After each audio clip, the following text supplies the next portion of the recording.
Good morning, everybody, and welcome to BDO Financial Services March 2022 Economic Update.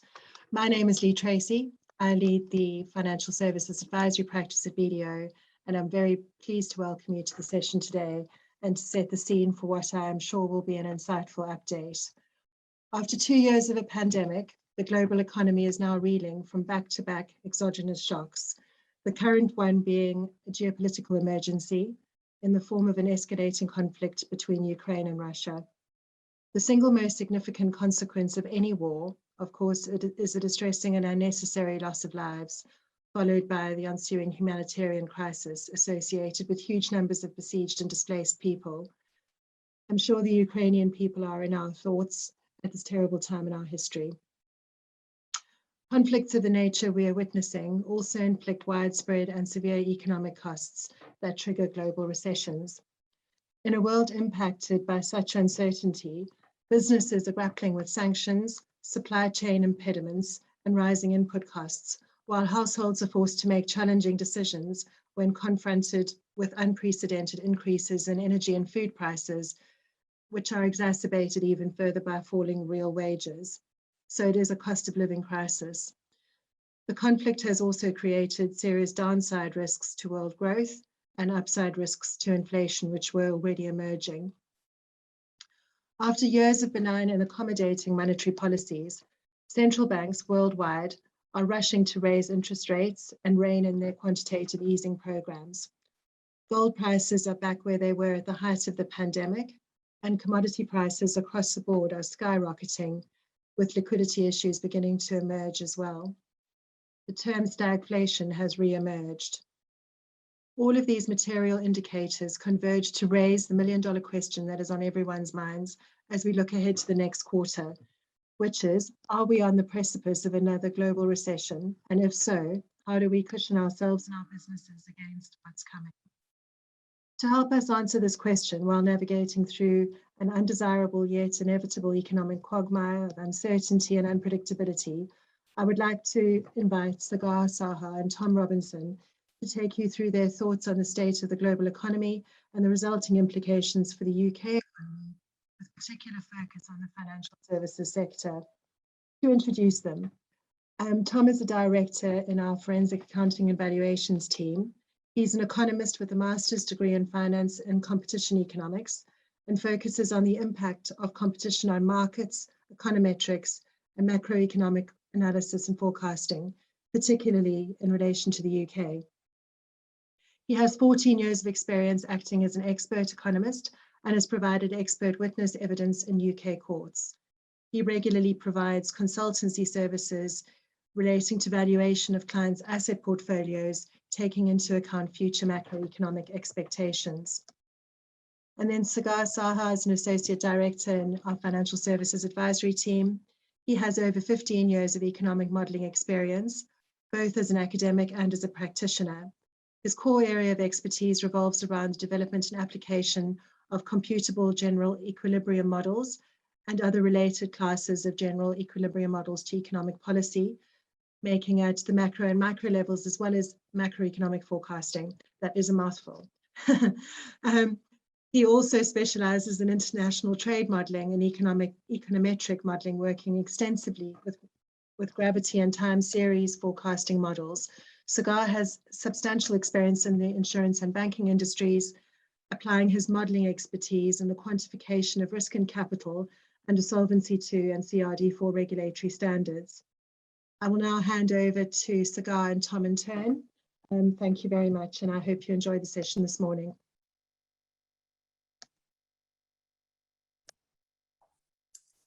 Good morning, everyone.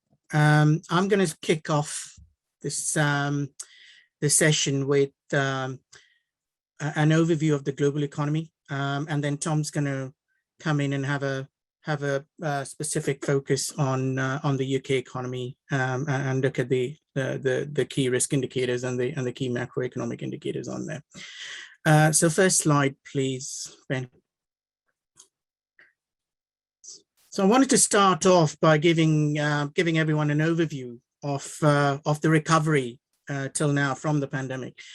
We've got to be conscious of the fact that the pandemic still quite large and looming in the broader world, even if the geopolitical tensions of late have actually taken over the conversation, but the pandemic's still quite prevalent across most of the developing and the underdeveloped economies. And just to make that point, I thought it would be good for me to kind of give you an overview of where are we at the moment in terms of growth and in terms of vaccination itself. So if we look at the deviation from output on the first segment of this particular slide, you'll see that the advanced economies have pretty much, on an average, recovered their pre-pandemic losses and are at a particular stage of their growth cycle, which pertains to the pre-pandemic levels of economic GDP, real GDP growth. Whereas if you look down the actual segment, and if you look down to the emerging markets and the developing economies, including and excluding China, you'll see that this recovery that we're all talking about is quite divergent. And the advanced economies, because of the vaccination power of their economies, have been able to progress a lot quicker than some of the lower income and the developing economies of the world itself. And if we look at the actual share of economies itself, it kind of clearly states that fact itself, that the advanced economies have pretty much recovered the levels of their real GDP at the moment, whereas some of the other lower income countries and developing economies are still struggling on that front itself. But what does that mean? So what? What if all recessions actually take place, all recoveries have an impact on GDP? So what?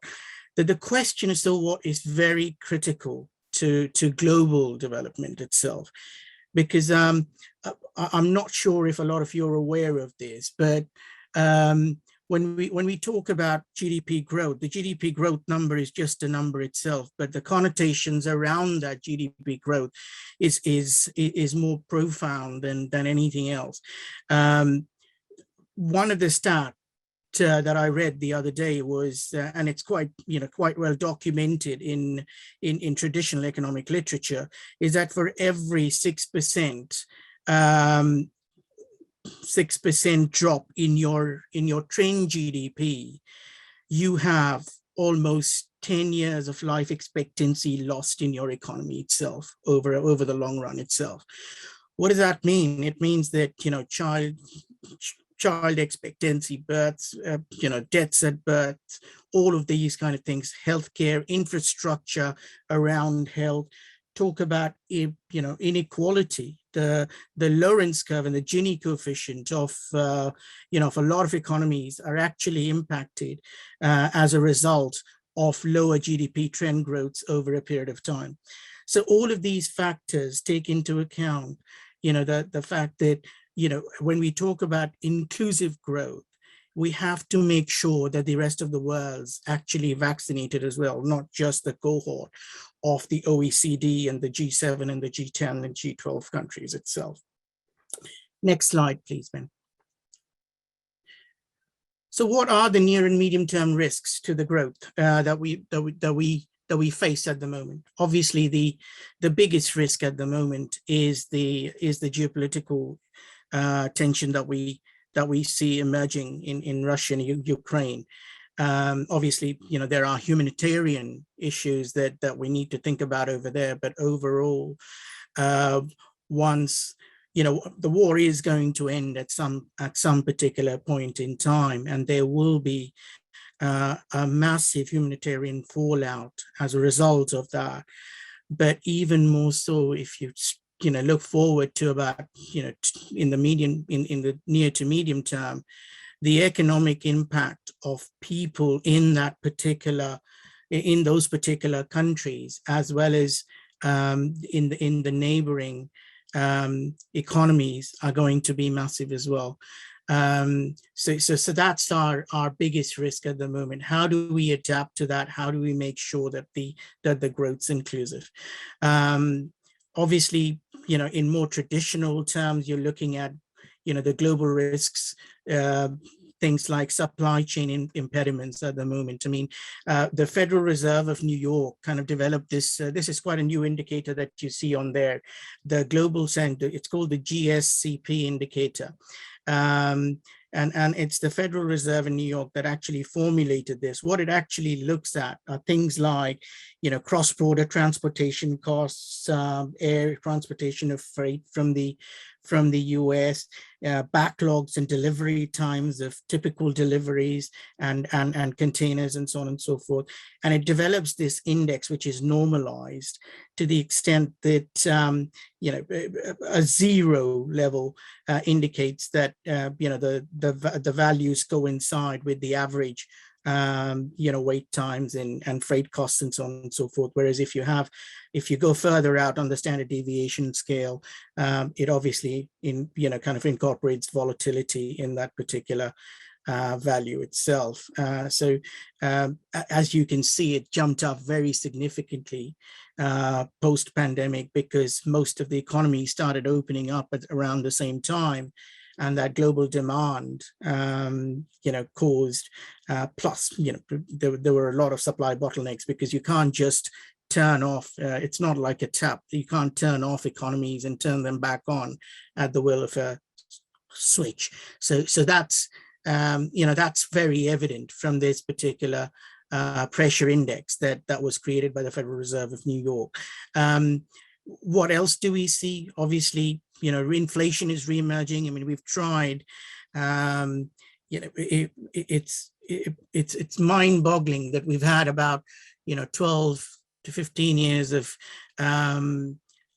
accommodating, monetary policy without any impact on unemployment, on inflation. And unemployment has been very low throughout the entire period. But inflation, that era of accommodating monetary policy is now coming to an end, and we can all see that inflation is going to be the major talking point in the near to medium term, and the primary risk to all economies across the globe itself going forward, because inflation has secondary and primary, secondary, and third degree effects as well. So you're looking at demand destruction at particular points in time, and that has to be taken care of. How do you then kind of mitigate against that risk? Obviously, central banks are actually scampering to ensure that they apply whatever tools they have within their monetary policy quiver to try and bring inflation under check. Whether or not that's going to be possible in the near term is a different question altogether. But the thing that I wanted to kind of discuss over here specifically was the implications of the Federal Reserve increasing interest rates. I mean, a lot of people kind of think, oh, Fed increasing interest rates is only applicable to the US economy, but that's not the case. The case is with every percentage point or basis point that Fed increases interest rates, there are a bunch of developing economies, emerging economies, lower income economies that would have to then use their reactionary function, and the central banks of these economies would have to use their reaction functions to ensure that their currency doesn't depreciate to a great extent, and that their terms of trades are not affected, and they're not impacted by what we call this J-curve scenario in economics, in which because of the drop in your devaluation of your currency, you're ending up in a position where your imports become adversely impact your terms of trade itself. So those are kind of areas of consideration that extend beyond the the periphery of the US itself into the broader global financial system itself. Next slide, please, Ben. I thought we'll spend a little bit of time talking about the commodity markets, because it's quite this particular this round of inflation to begin with is actually a lot of economists are saying that this is a transient supply shock being driven by higher energy prices, which is quite a legitimate point. So I thought, well, let's explore that and see what's happening within the commodity markets. And as you can see very clearly, previously when we had commodity shocks or energy shocks, it used to be energy shocks or commodity shocks or separately. In this particular case, we've seen across the entire spectrum all energy and food prices going up. So it's not restricted to one sector or the other itself. Commodities, food, energy, they're all being impacted by the current supply chain bottlenecks and the geopolitical tensions that have been created. This is going to abate at some point in time, either in 2023 or maybe further down in Q2, Q3 2023, because effectively you're not going to be you're not going to have this amount of inflation year on year from these high levels of prices that we are currently seeing. But if we just kind of explore the question about the oil prices, if I take out oil prices, it's currently at $116 a barrel. How far could it actually go up to before it starts becoming demand destructive? That's the question that we need to address, in terms from an economic point of view. When does it become? Because at the moment, it doesn't seem like, it's higher oil prices are actually getting into the demand side, because demand seems to be relatively strong, especially in the US. The PMI surveys and high frequency data, both in the US and in Europe, seem to suggest that it's not yet impacting demand to that effect. But that is the moot thing, is when does it actually start becoming demand destructing? And the answer to that question, kind of lies in a bit of historical analysis of here. Over the last 5, 6, 7 years, with the amount of quantitative easing, and specifically in the last 2 years, the amount of fiscal pumping that we've seen within especially the advanced economies, have actually left balance sheets very strong. And when I talk about balance sheets, I'm talking about both, household balance sheets as well as, corporate balance sheets. And they do have both the liquidity and the strength of the balance sheet to be weathering these high prices for a certain amount of time. And no one really knows how far prices, oil prices can go. I mean, if you look at just the supply side of things, I mean, Russia supplies about 10 to 11 million barrels a day to the global oil supply, and if you say take, because some of it is still going to go out, because of underhand activities and illegal markets and black markets and so on and so forth.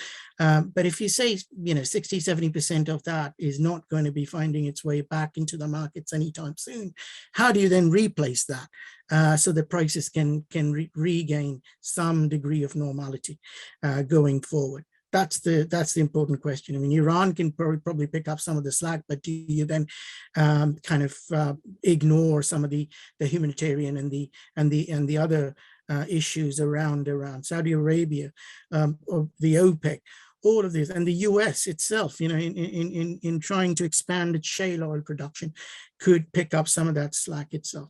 And then the bigger question is, do you then go back to the fossil fuels from where we are? Or do we look at how do we kind of, wean ourselves out of the fossil fuels and get into the, the renewables and the green energy per se? My take on that is that the two ways of actually impacting, impacting change, behavioral change, and movement towards green energy. Either, and there are only two ways, either you increase the prices of current fossil fuels to the extent that it starts hurting disposable incomes and people start reducing consumptions, or the other way is subsidies on green energy. So these are the only two ways. It seems like till now, most of the advanced economy governments have been focusing on the increasing in prices of fossil fuels, whereas eventually that is going to run out of steam, and governments and policymakers would need to look at how can they incorporate smart subsidies and incentivize households and businesses to be using green energy in the long run. Next slide, please.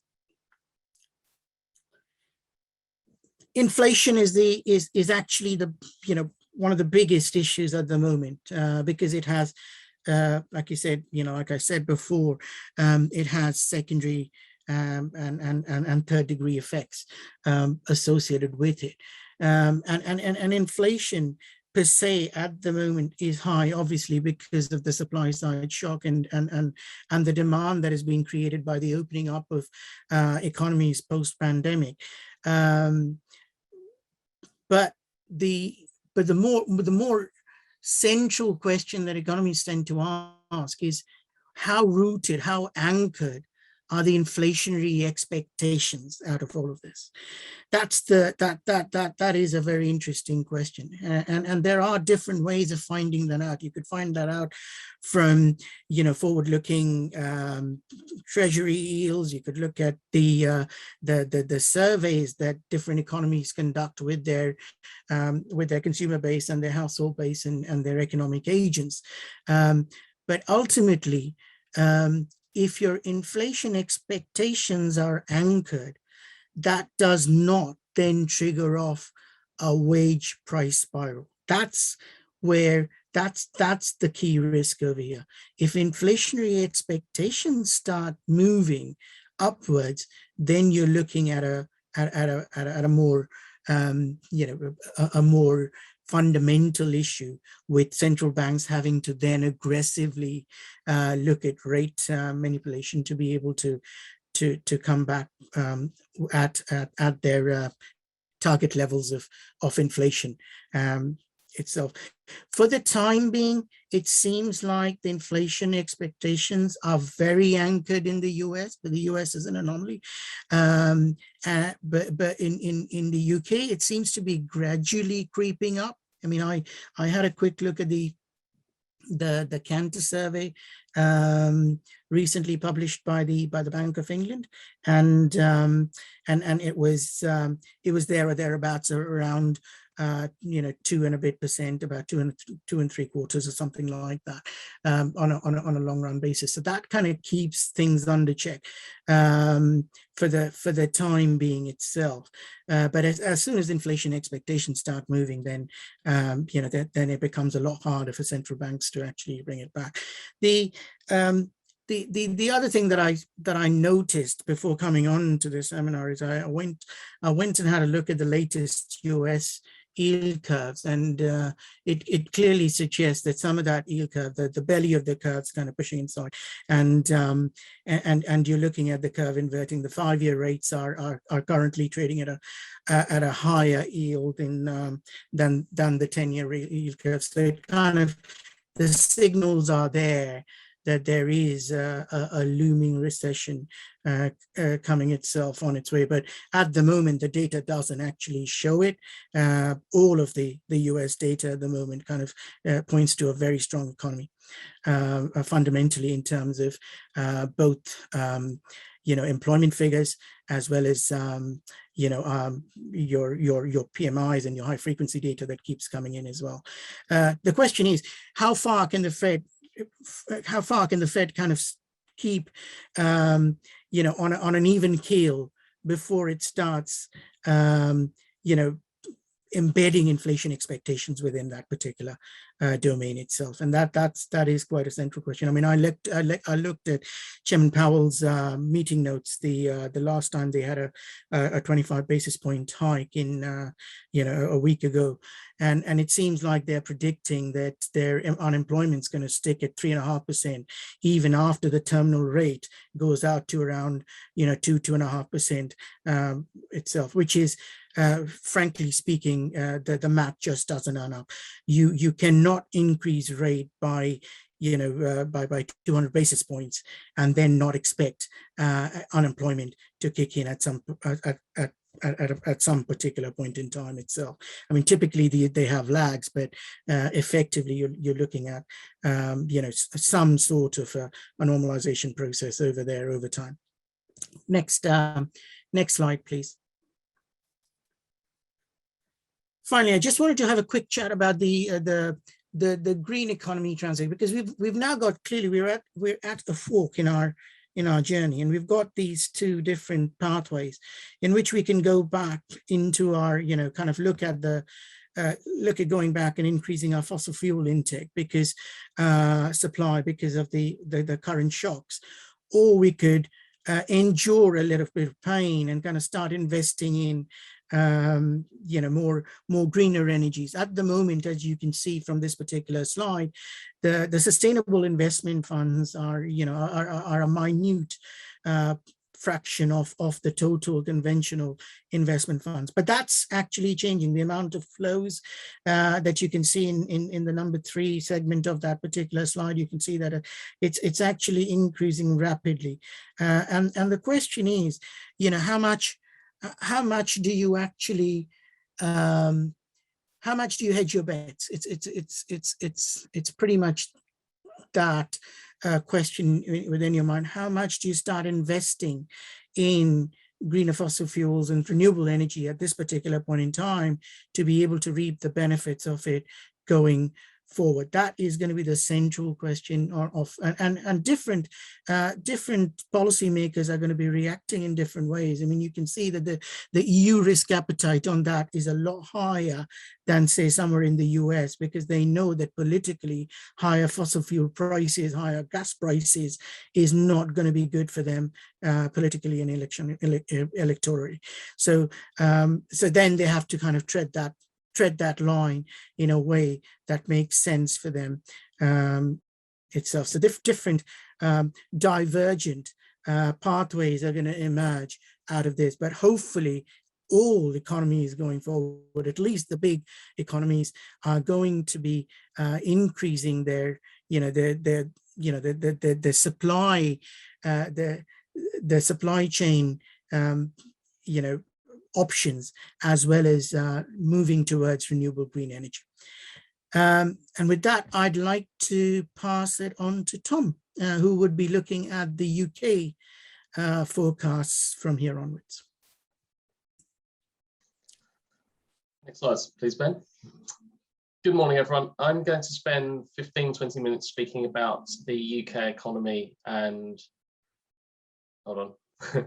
Speaking about the UK economy, the key indicators that are coming out at the moment and have come out so far this year, and where they're going, what needs to be done, the decisions for policymakers to make, who I do not envy one bit at the moment, and some of those key issues. Next slide, please, Ben. I'm not going to dwell very long on this slide. It's just a very brief snapshot, sort of at the end of last year, beginning of this year, of where the UK economy was. Most of the information from these slides has come from the Monetary Policy Committee, their reports and their minutes, and the Bank of England website. So all of that information is available in the public domain, and we're happy to point you in the right direction if you should need it. But from this slide, the key takeaways are strong GDP growth last year, better than expected GDP performance in the first month of this year as well. Reasonably strong unemployment and employment figures compared to historical norms, at least. But then the really key thing that I'm going to focus on today, as expected probably, is the inflation issue and the height of that inflation at 5.5% at the start of this year. Next slide, please, Ben. This is a rather boring table, but I thought it was worth throwing in there. The key point, I'm not going to sit there and read the numbers out to you or anything. The key point to take away from this, I think, is the comparison of the numbers which are in parentheses, which is the Bank of England's forecasts at the tail end of last year, and the numbers outside of parentheses, which are those from February of this year, from last month, less than a month ago. And what you can see quite clearly from that is a general deterioration in the outlook for the UK economy, and that a lot of that predates the war in Ukraine. So it's kind of baked. A lot of it was baked in as well. Key point is revisions lower on GDP, higher quite clearly on inflation. And then one of the key things is that bank rate forecast at the bottom. That bank rate forecast is inextricably linked with all the other factors. It's linked with the sort of slight deterioration in the labour market. It's obviously linked to the inflationary figures, and is linked to the slightly lower output in terms of GDP. So what has driven those deteriorations over that sort of 3-month period? Well, what we've seen is, whilst there's been strong consumer spending in the UK, and that continued into the start of this year to be quite strong, we have weaker consumer confidence going forwards, and that's probably linked to the cost of living, and now would probably be linked to uncertainty around the war in Ukraine. Inflation is now expected to peak later and higher, and that is something that Sagar touched on when he was talking about the demand destruction that inflation can have. And I think that and the probable faster than expected increases in bank rate are working in tandem to depress some of those other figures. So next slide, please, Ben.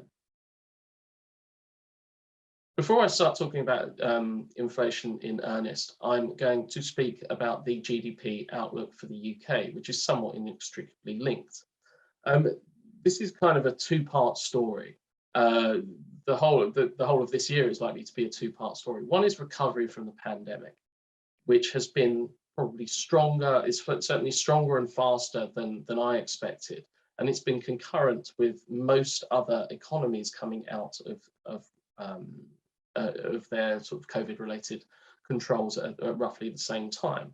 There was uncertainty in December related to the emergence of the Omicron variant and whether that was going to cause substantial issues. And then better than expected GDP growth in January, off the back of, frankly, Omicron not living up to the hype of how bad it possibly could have been.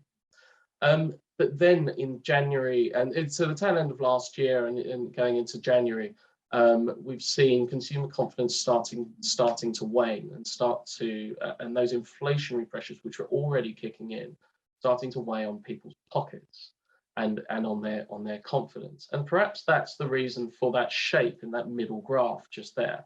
The slight increase going into 2022, and then that fall away back to sort of what we've probably seen to be recent historical norms of GDP growth at sort of 0 to 1% being the central, 0 to 2% maybe being the central routes for that.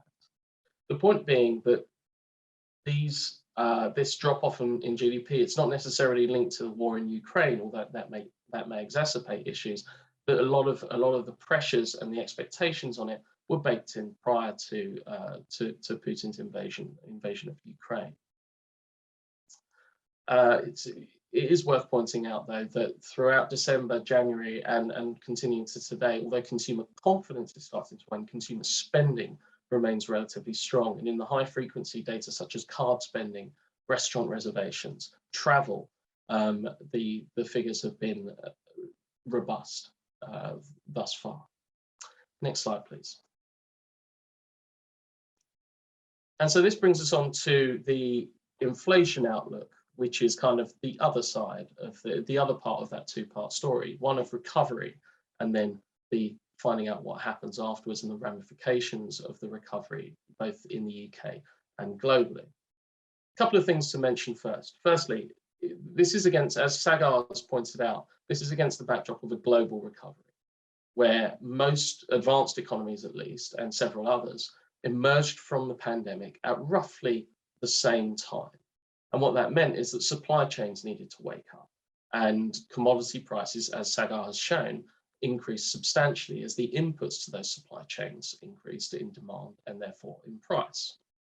The second thing to make clear at this early stage is that there are two parts to inflation. And there's a demand-driven portion, which is what sort of classically monetary policy is there to deal with. And then there's a supply-driven portion, which is very much affected by that concurrent recovery for the UK and all its global competitors coming out of the pandemic at roughly the same time. So sticking with the demand part of it in the first instance is quite predictable. As we came out of the pandemic, there were fantastic unemployment figures. There was clearly a very tight labour market where there was strong demand for labour and an undersupply to a certain extent, which led to strong nominal wage growth. Strong consumer spending, where a lot of the, as Sagar was saying, the household balance sheets, people had cash sloshing around to a certain extent, a lot of pent-up demand during the pandemic, and the ability now to spend that money rather than in the UK, saving it at relatively paltry rates of interest. And what that does is it creates inflationary pressure. It creates an overheating environment, and that is part of the story when it comes to inflation in this country, although I would argue not the majority of it, as I'll go to discuss. But quite clearly, as I've said on the previous slide, there was there's a lot of press coverage around the cost of living crisis, the increased cost of living, and the uncertainty arising from that on the part of consumers. Just the first signs of it, rather than any major drop-off in consumer spending in any major way. Moving on to the supply-driven part of the inflation story. The majority of the inflation that we are seeing at the moment is being driven by supply, and that 5.5% headline figure on the left-hand side of that graph factors in substantial energy price inflation, food price inflation, and clothing and other items that we basically import. And I was listening to the Bank of England, a member of the MPC being examined by the Treasury Select Committee, I believe last month, and he was saying that the energy portion of the inflation basket is only 5%, but actually it was contributing 50%, around 50% of the inflationary pressure. And that really highlights the extent to which those exogenous pressures, such as energy prices, can lead to a very high top-level inflation figure at 5.5%. It's also worth touching on another point that Sagar made, and that's around exchange rates. The UK has that sterling has depreciated quite substantially against the dollar, and that has been exacerbated since the war in Ukraine. As our exchange rate weakens and energy input costs are largely denominated in dollars, that leads to a large degree of imported inflation, and that's problematic in its own right because it's difficult to address, and again exacerbates the supply side shocks. Next slide, please. So the previous slide focused on kind of where we were at the start of this year. This slide looks at projections for inflation for the UK. So prior to the war in Ukraine, inflation had reached around 5.5% in January, and the Bank of England was expecting it to peak in April at about 8%. However, food prices, and I was blissfully unaware of the fact that Ukraine is such a large producer of food, of grain in particular, and the war in Ukraine would lead to such an impact on food prices there. But Russia clearly has quite an impact on energy prices, and what the Bank of England is now saying is that no, those inflationary pressures, they're not going to peak in April. They're going to peak somewhere later in the year. And with the extent to which inflation is lately so linked to energy prices, they may peak around the October price cap review by Ofgem, where energy prices may go up quite substantially again. If the war in Ukraine continues, then we can possibly expect to see investment in safe haven currencies such as the US dollar and away from sterling, which may weaken the FX issue, the foreign exchange issue that I discussed on the previous slide. So what we're perhaps expecting now is a peak in inflation, which is higher, later, longer, and stronger than the MPC were expecting in November. And it's going to be very, very difficult to control. It's also worth pointing out that that middle graph there, where you've got that very high peak and then a fall away, that fall away is not commensurate with falling prices. That fall away is commensurate with a falling growth rate in prices. So if you have very, very high growth in the first instance, and then a slightly lower rate of growth, but on that higher level, then that amplifies the cost of living issues, which are really the underlying, which are really the issue,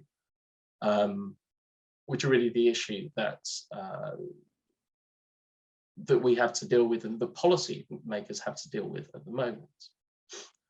So what can policymakers do, and what perhaps should they do? Well, it's the first time in recent memory that inflation has been a headline issue, and as Sagar said, we've had maybe 12 to 15 years of benign monetary policy, low inflation, quantitative easing at the same time, which really boggles the mind. But now people have a baked-in comfort. Consumers in the UK, in particular, have a baked-in comfort level of low inflation, low interest rates, and many homeowners will have only perhaps in their distant memory or not at all interest rates at sort of 3, 4, 5, 6, 7%. On the consumer side, the Bank of England, on the demand side, sorry, the Bank of England can increase interest rates as it is now slowly doing. This presses heavily on consumers, on consumers' pockets, particularly in the context of never having experienced, not in recent memory having experienced those high interest rates, and exacerbates the cost of living issues that we're perhaps seeing, but is an effective tool at depressing inflationary pressures related to demand-driven inflation, consumer demand-driven inflation. It's worth bearing in mind also that this tool is perhaps slightly less effective than in previous periods. If you look back to the pre-financial crisis period, we've got the use of fixed rate mortgages was far lower than it is today. What that means is that for a lot of people, the interest rate rises that are happening at the moment don't actually don't actually have any impact on your day-to-day spending ability and your discretionary spending. They may do in a year's time, 2 years' time, or 5 years' time, but they don't have the effect right now. So what that does is it dilutes the effectiveness of the Bank of England's tools in terms of depressing demand-driven inflation. However, the elephant in the room is the fact that most of the inflation that is occurring at the moment seems to be driven by supply-side inflation, as I've discussed previously. This is less readily addressed by monetary policy, particularly in the short to medium term. So what does it mean? Well, what it means is that to a certain extent with those supply shocks, you have to live with them to an extent, and they can't be easily depressed by monetary policy decision making. They are self-regulating to an extent, as Sagar was saying, that demand destruction, that if prices on supply side get so high that they depress people's ability to spend, then that will naturally, even without rate increases, will naturally crush the demand side of the inflation equation, and overall inflation will come down. But what we're finding is a particularly difficult situation in which I do not envy the policymakers in having to balance. And why is that? What are the risks? Well, the reason it's a difficult balancing act is that you've got this inflation which is very difficult to control. Increasing interest rates depresses demand. If you depress demand, you generally will reduce economic economic output and potentially introduce recessionary pressures into the UK economy. At the same time, if the measures that are causing those recessionary pressures do not address the underlying issue of inflation, you can end up with very high inflation and very low growth, or potentially a recession at the same time, which is what became known in the 1970s, I believe, as stagflation. It's a very difficult loop to get out of, because reducing interest rates to stimulate economic growth leads to higher inflation, and increasing interest rates to reduce inflation leads to lower economic growth. So it's an incredibly difficult situation to balance, and very easy to overshoot. And that's my fear, is that what is happening at the moment is that the increases in interest rates lead to lower, may depress some inflation, but won't have the overall effect of reducing overall inflation effectively, while still having a cost of living issue. Now, one of the things that's somewhat particular to the UK economy is that at the same time as tightening monetary policy, we're also tightening fiscal policy. We have an NI increase coming in next month at the moment, and we have obviously the tightening of the large fiscal expansion that happened during the peak of the COVID years. And doing those two things at the same time is a particularly stressful environment for any economy. It's not what's the policy that's being pursued in the USA, and in my view, there should be some attempts to address the cost of living issue and the declining living standards using fiscal policy, whilst using, if the choice is to make monetary policy the primary tool for controlling inflation, such that it can. It's a difficult situation. Next slide, please. I'm going to briefly touch on unemployment. It's quite clear there that the unemployment figures have been revised down from the previous, revised more pessimistically from the previous projections back in November last year. They remain more healthy than historical norms, those averages on the left-hand side of this table. It's also worth pointing out how wide the projection uncertainty is on that fan chart on the left-hand side as well.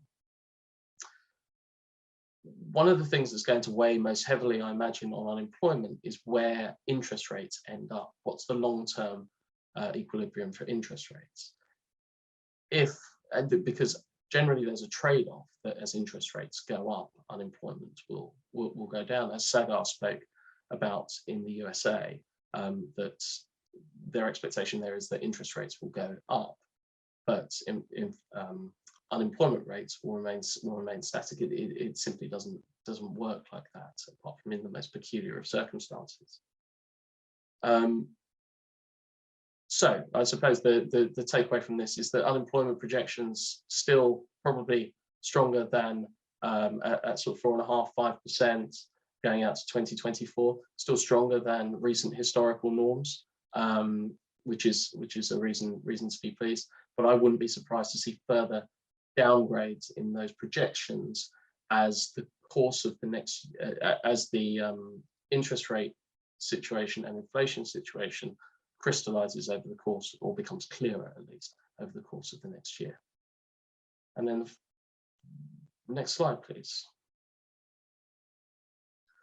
Just to touch very briefly on public sector finances. Public sector finances, the point I want to make here is that, in my view, the fiscal tightening, which is occurring at the same time as a monetary tightening, is problematic in terms of its potential for causing that stagflationary environment that I described. And is there headroom for further fiscal expansion in order to offset some of the monetary tightening that's happening? And I think that there is. If you look at the national debt as a percentage of GDP graph, firstly, if you reduce GDP, if we enter into a sort of more recessionary environment, then your denominator on that percentage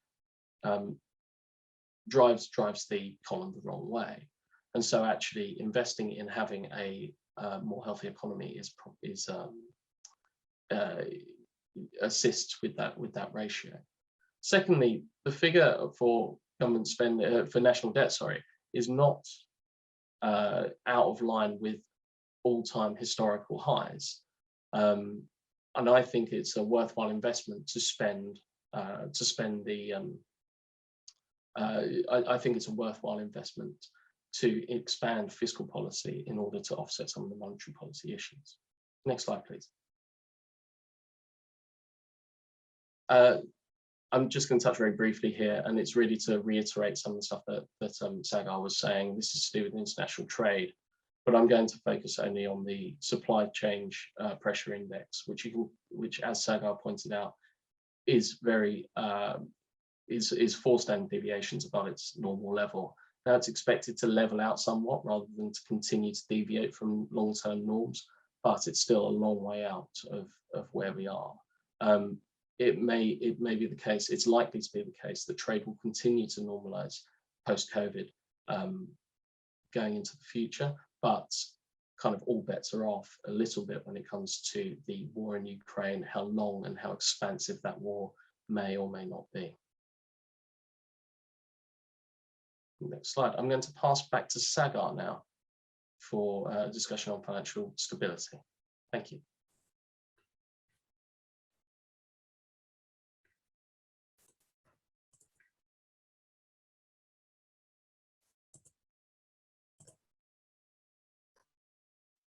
Hello. Sorry, I've got an issue with my, just quickly.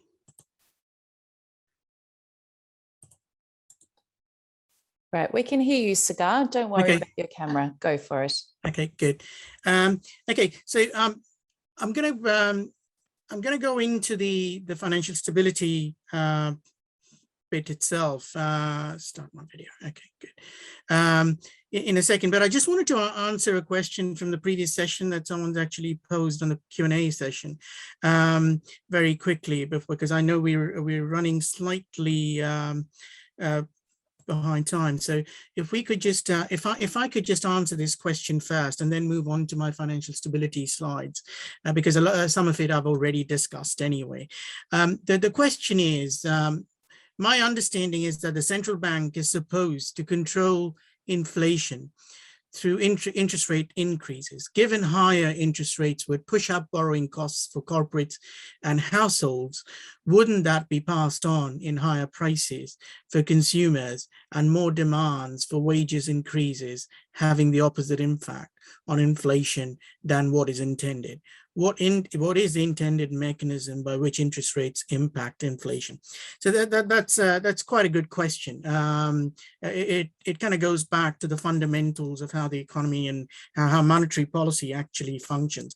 The idea over here is that when you increase the base rates of Bank of England, you start putting in place incentives for those who probably save more to actually get that rate transmitted across, and you start reducing consumption to a great extent. So that's the idea that the bank of the monetary policy itself. If you increase rates, that's going to, through a primary transmission, that's going to filter through to your high street banks. They're going to increase their savings rates, and hence, your propensity to save will increase, and the amount of consumption that you do in any particular cycle would actually reduce itself. The other thing from a macroeconomic point of view is when you have interest rates higher, you tend not to your your cost benefit analysis becomes lopsided. So corporates, when they're doing for any new investment, if the corporates are actually, the businesses as well as individuals for that matter, households, when they're doing their cost benefit on whether to actually buy that new car or whether to invest in a new project or start a new factory somewhere or embark on a new business somewhere, the cost benefit analysis becomes a lot more expensive, and hence the actual proliferation of economic activity reduces as a result of that. And as a result, globally, if you take the micro, not individually, because there could still be individual at a micro levels that find certain investments and so on and so forth. If you're spending less, if businesses are hiring less, and hence the income, the people employed are lower, the overall economic activity reduces, which then has a self-perpetuating effect on inflation by reducing the demand for things. Like Tom said, it's a very demand-driven monetary policy. Monetary policy is very demand-driven, whereas supply-side constraints make it harder for MPCs to actually react, and the bank's reactionary function becomes a lot constrained as a result of that. So hopefully that answers the question.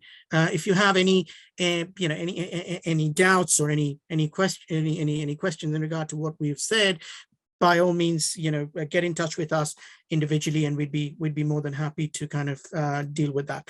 I just want to spend, I know we've kind of run over a little bit. I just want to spend 2 minutes on the financial stability slides, because I think it's important we understand, especially because we're filled, with financial services people in the rooms, what happens to our asset allocation going forward, what happens to our interest rates and yields going forward. So Ben, if I could just go on to the next slide, please. So very quickly, how does the monetary policy, again, the mechanism work? If you see recently in Q1 2022, clearly the short-term interest rates have increased. I mean, I'm currently looking at Bloomberg, and I'm looking at a 2-year US government yield. It's at the moment, the current yield is 2.17%, and it's gone up by about 62 basis points in a month. So that's a huge increase. And if you look at the yields between the 2, the 5s, and the 10s, it's steadily, the yield curve's getting flatter and flatter. The 10-year yields are currently trading at about 2.34%, because there's a slight increase, whereas the 5 years are about 2.37%. There's a massive sell-off of bonds at the moment, as a because of this particular the thing is, I mean, the question is, where does the bank, whether the Fed's, the Bank of England's and the ECB's terminal rates end up?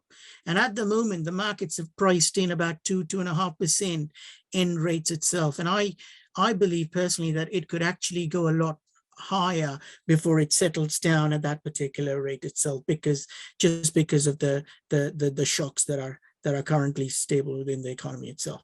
Next slide, please. The thing to understand over here, when we talk about monetary policy normalization, 0%, 1%, 0.5% rates are not normal monetary policy. I mean, effectively, if you look at the historical monetary policy, anywhere between, 2.5%, 3.5% is where rates should be for monetary policy normalization itself. And we've still got a fair way to go to get that to that level itself. We've just been intoxicated with these low rates for such a long time that it becomes a systemic issue suddenly. If rates go up by about 25 basis point to 50 basis point, people start panicking. But that effectively, what we are currently witnessing is a normalization of rates over a period of time itself. The thing that happens is, obviously spreads become absolutely crucial going forward, because because of the volatility, the spreads become really, really important. And we can slowly, but already at this early stage, we can see from that third segment of the chart, you can see that the German Bund rates, the basis point spreads are a lot higher than the Spanish, the Greek, and the Italian rate. And the reason is because of the markets are pricing in a credit default in these particular economies. They seem to think that the probability of default for a Greek bond or an Italy or a Spanish bond is a lot higher than German bonds at the moment. And this is going to keep happening as rate normalization takes place, and as central banks try to grapple with not only the monetary side, but also the real side of the economy in terms of real people's jobs and GDP growth going forward. That is it. Any further questions? Thanks so much, Sagar. I think that you've answered all the questions, and we are at the end of the session. So that just leaves me with the very privileged task of saying a huge thank you to our clients and our guests for joining the session this morning, to our presenters, Sagar and Tom. The slides and the recording of this session will be available in the next couple of days. So wishing you all a wonderful week and a very good morning from BDO.